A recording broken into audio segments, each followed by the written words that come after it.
Welcome to this video series on enabling the cloud through hybrid identity. My name is Hugh Simpson-Wells from Oxford Computer Training.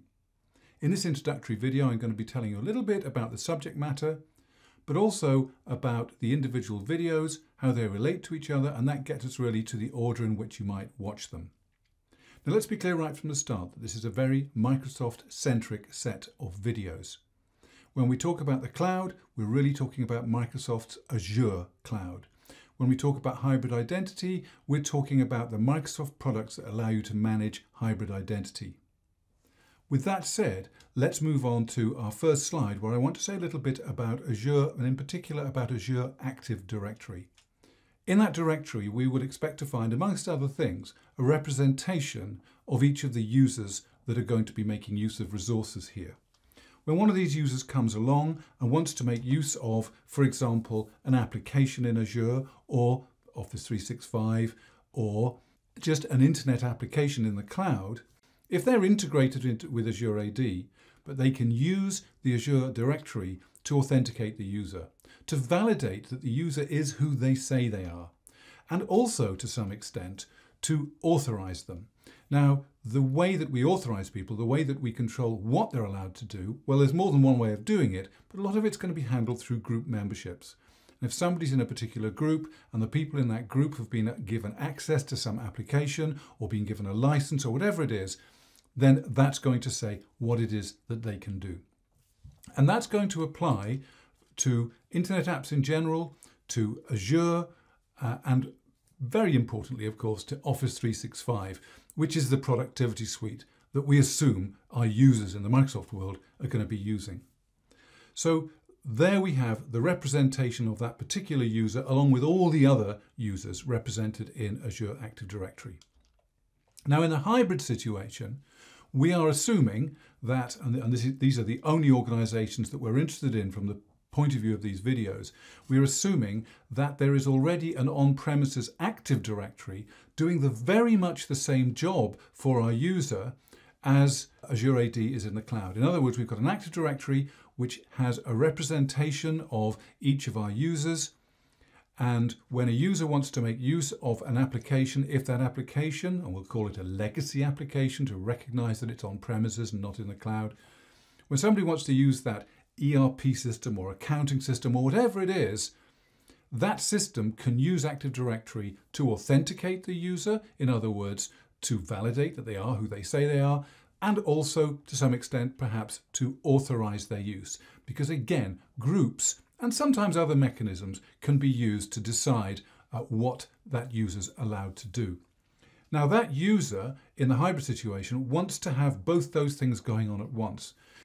They're going to be able to get to their on-premises applications and their cloud applications by using the directories, but what we're looking at are two separate pictures here. And clearly it is less desirable to have two directories acting independently, each authenticating and authorizing using different information which has to be upkept. If we are able to join the dots, and what I mean by that is synchronize the data between these, not only is that administratively simpler, in other words, we can end up administering our users in one place and having the same information carried over to the other place. Not only that, it's a much nicer experience for the user because as a minimum, they're going to be able to use the same sign-in name because that can be synchronized. If we can also synchronize passwords, then they can use same sign-on. They can sign on premises or in the cloud using the same details. And as we'll see, we can go further than that and have a true single sign-on where a user only really needs to sign in once in order to get access wherever they need it. But as well as users and passwords, and by the way, you can't synchronize passwords, but you can synchronize the hashes of the passwords, which we'll come to. But as well as users, we might want to synchronize groups because, as we've said, that's the tool that allows us to manage authorization.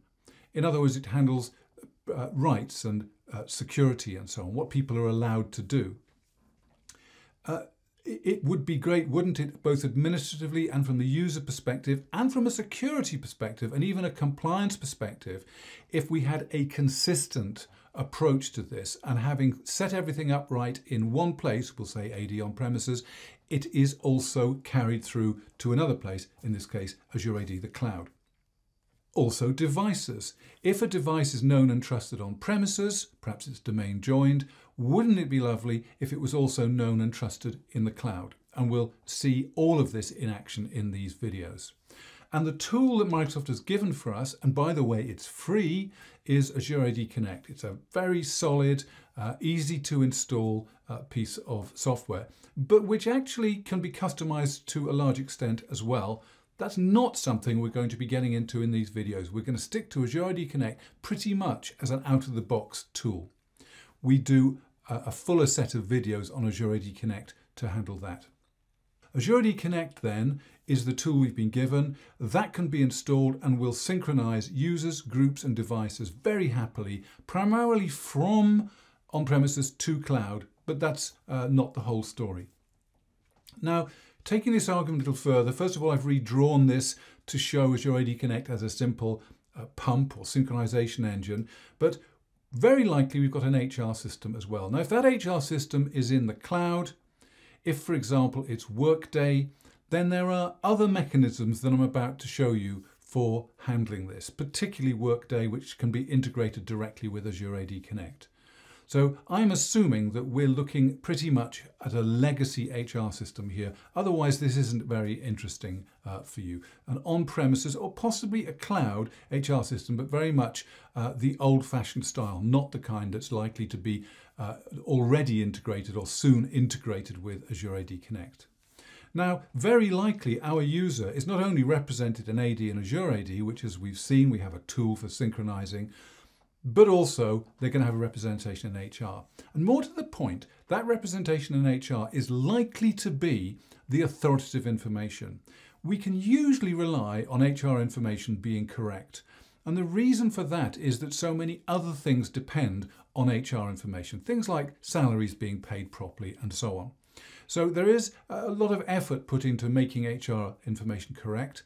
So if we've correctly identified somebody's department, their job title, and all the other attributes of a user we might be interested in, wouldn't it be sensible if we could synchronize that to AD? In other words, make the data in AD depend properly on this authoritative source of data. We'll often refer to this as a source of authority. The tool which Microsoft has for that is Microsoft Identity Manager. It's been around for a long time, well over a decade. And it will one day go away, but it's still the state of the art right now for doing this job, this particular job. That is for synchronizing a legacy HR system to AD.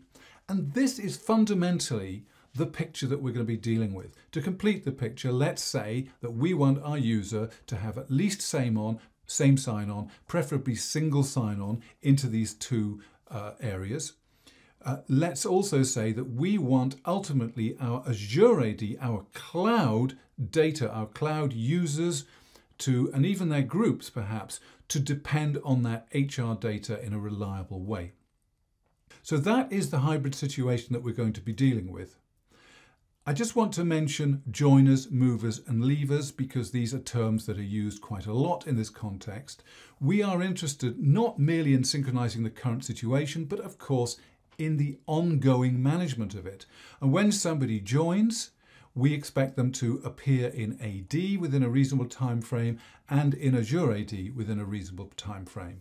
Should they move, and by move what I really mean is change in some way, they move to a different department, literally, they may get a different job title, it may be just their phone number that changed, but something has changed about the user. We expect that to be propagated within a reasonable time frame to these other places and in a reliable and consistent way. And of course, when they leave, we expect them to be taken away. Now, whether they're literally taken out of the HR system and whether their account is literally deleted out of Active Directory is an interesting question which we'll come to. But to talk about it in principle, we do have the concept of a leaver. Moving on, there are two versions of Azure AD Connect. The first one is what we might call the classic version. In this one, I've just moved that pump, that diagram, over to the left to show that it's a fully on-premises server which sits there and synchronizes from AD to Azure AD. It has all the bells and whistles that has ever been thought of in Azure AD Connect, whereas there is another version, the Cloud Sync version, which sits in the cloud, which clearly is a more desirable place to put it in many ways in terms of the long-term situation, where of course we're trying to get away from having lots of servers on premise that we have to manage. While that is desirable with a small agent on premises to talk to it, that version of it is not fully functional, and we'll come in a moment to a comparison between them, but just want to say that they both work, they both synchronize users and groups, they both synchronize password hashes, they're both relatively easy to install, the cloud one even easier than the on-premises one, but the classic version does more. And let's now look at that comparison. Azure AD Connect Cloud Sync then, which is the newer version than the cloud version, which we imagine will go on being developed and will become cleverer and cleverer. Very simple to install and configure. Synchronizes users and groups, yes. The only authentication support at the moment is password hash sync. I've already mentioned that more than once, which gives you same sign-on. So users in the cloud will have the same UPN, user principal name, and the same password hash as on premises. So when a user hits either system, either the cloud or on premises, they can use the same username and password. It does have one special case for which it's the only one that works, and that is the case of disconnected directories. Otherwise, it's generally only used in very simple scenarios. Now, Azure AD Connect Classic, by comparison, it is a little less simple to install and configure, but it's by no means horribly complex. It offers additional authentication mechanisms. For example, pass-through authentication, which we'll talk about in some detail. Also, it supports federation, which we won't be talking about in this set of videos, which is taking a very simple approach to it all. It can also handle password write-back. That's very important because if you're using Azure AD for your users, if your users are using Azure AD, chances are they want to do self-service password reset in the cloud, in Azure AD, and therefore we need a way of writing that password back to Active Directory on premises if this is to work in a proper hybrid manner. So password write-back is important. Also, it can synchronize devices, and we'll see that that's very nice because that gives you a special kind of single sign-on which is associated with purely with the device that you're on. So those three together give you a better user experience, including true single sign-on. Let's say can give you, I suppose is what we should say. And there are many other additional configuration options associated with the classic version. So that said, what's actually in the box, as it were? So what's in the series? Well, 17 videos, including this one. We've tried to keep them as short as possible so that each one of them is a digestible piece. A few of them are leaning towards a little bit too long, but because they covered a consistent topic, we didn't want to break them up. About 8.5 hours in total of watching time. It covers both versions of Azure AD Connect. So it covers the Cloud Sync version and the Classic version. It covers everything you need to know to get your hybrid identity solution up and running. Watch and do. What we mean by that is we think that if you follow these through, you can watch a video, perhaps pause and start it, but you can use it to help you set up your own system. Our aim, anyway, is that you are able to get this running and enable your cloud through hybrid identity, having watched these videos. There is all kinds of information out there that you could see. There are other videos. There is all manner of documentation out of Microsoft and elsewhere. But I don't think you will find a better end-to-end explanation of how to get this working. Of course, if you want to fully understand each product in all its complexity, There's a lot more to it. I say, of course, why would you know that? But I can tell you that Microsoft Identity Manager in particular is a massive product that's designed to connect to loads of systems. And all we're going to do is connect to an HR system and an AD system. Even Azure AD Connect has far more going on in it than we're able to cover in these videos. So if you want to understand the full complexity, we do have other courses to fully cover Microsoft Identity Manager and Azure AD Connect. So the videos themselves then. There are 17 of them, as we've mentioned, and there's a lot of dependency between them. Fundamentally, you really do need to watch through them in order. We would have loved to make them all completely independent pieces which can be watched without reference to the other, but there is a story arc here which gets us from our components to a solution which works and enables the cloud. You really do have to watch them in order, and I would suggest that you don't skip any. Of course, you then, having got the idea, you can come back to them, watch bits of them again and so on, and that's absolutely fine. And you can watch them alongside what you're doing and pause and start them again and so on. It's split into some preliminaries. So there's this video I'm doing right now. There's a theoretical bit about AD, Azure AD and hybrid AD, a lot of which you might know, but again, I recommend not skipping it because there'll be some things that you don't know and might be important. We'll then prepare to install Azure AD Connect, and it applies whichever version you use. We then have some options which I'll come to in a moment about which version of Azure AD Connect to install.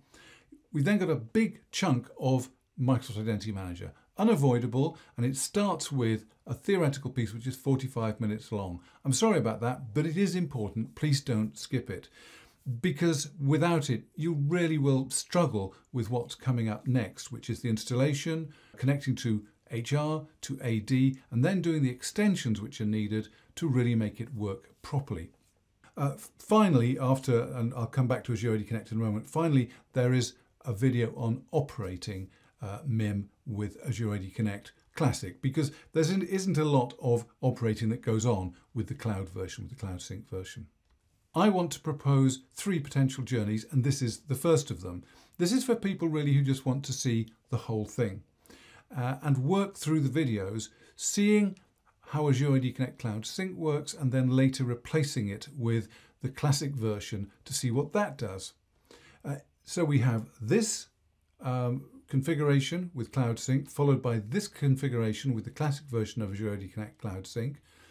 And in this version, we also look at some of the options you can take in the classic version. Notably, we make use of pass-through authentication, where Azure AD Connect is deferring to Active Directory when it comes to authenticating people.